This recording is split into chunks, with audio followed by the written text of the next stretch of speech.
Hi guys, அஸ்ஸலாமு அலைக்கும். இன்றைக்கி நாங்கள் பார்க்க போகிறது லஞ்சுக்கு நான் என்ன குக் பண்ணிக்கிறேன். இன்றைக்கி பார்த்தீங்கன்னா வெரி சிம்பிளான ஒரு ரைஸ் தான். ஸோ அதுக்கு ஃபஸ்ட் ஒரு பேனில் ஆயில் இல்லாட்டி கீ சேர்த்துக்கோங்க.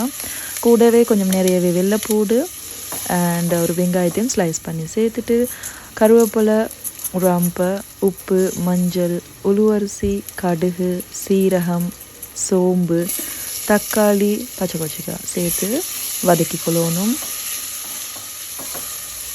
தக்காளி நல்லா சாஃப்டாகவே குக் ஆகிற வரைக்கும் சாட்டே பண்ணிக்கொள்ளணும். நான் இப்போ இது கூட 1/2 டீஸ்பூன் மல்லித்தூள், 1/2 டீஸ்பூன் துண்டு கொச்சிக்காய், 1/4 டீஸ்பூன் பெருங்காயம் தூளையும் ஆட் பண்ணிக்கோங்க.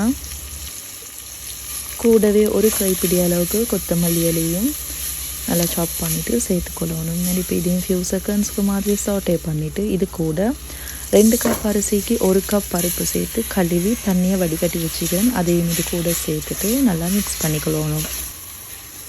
அரிசியை டிரெக்டாக இந்த மாதிரி ஆயிலில் போட்டு ஃபியூ மினிட்ஸ்க்கு நாங்கள் ஃப்ரை பண்ணுறதால குக் பண்ணி வரப்போக்கில் அரிசி நல்லா உதிரியாக வரும். அண்ட் இப்போ இதை குக் பண்ணுறதுக்காக வேண்டி 2 கப் தேங்காய் பால் சேர்க்குறேன். நல்லா திக்கான மில்க் சேர்த்திங்கன்னா நல்லா இருக்கும். அண்ட் கூடவே 1 கப் தண்ணியையும் சேர்த்துட்டு தேவையான அளவுக்கு உப்பு சேர்த்து அரிசியை குக் பண்ணி எடுக்கணும். நான் மோஸ்ட்லி லேசியாக ஃபீல் பண்ணுற டைமில் ஈஸியாக ஒரு ரெசிபி செய்யணும்னு சொன்னால் இந்த ரைஸை தான் நான் எப்போயுமே ட்ரை பண்ணுறேன். அவ்வளோ டேஸ்ட் ஆகிக்கும். அதே மாதிரி ஒரு 1/2 அன் ஹவரில் ஈஸியாக குக் பண்ணி எடுத்துடலும். அண்ட் இப்போ இந்த ரைஸ்க்கு ஒரு சைட் டிஷ்ஷாக எக்கை பாயில் பண்ணி எடுக்கிறேன். அவ்வளோதான், ஒரு சிம்பிளான யம்மியான லன்ச் ரெடி.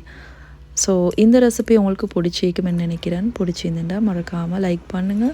இந்த ரெசிபியை நீங்களும் கட்டாயம் ட்ரை பண்ணிவிட்டு உங்களோட ஃப்ரெண்ட்ஸ் அண்ட் ஃபேமிலி கூடயும் ஷேர் பண்ணிக்கோங்க. இன்ஷா அல்லாஹ் இதே மாதிரி இன்னொரு வீடியோவில் உங்களை சந்திக்கிறேன். அது வரைக்கும் டேக் கேர், பாய் அண்ட் அஸ்ஸலாமு அலைக்கும்.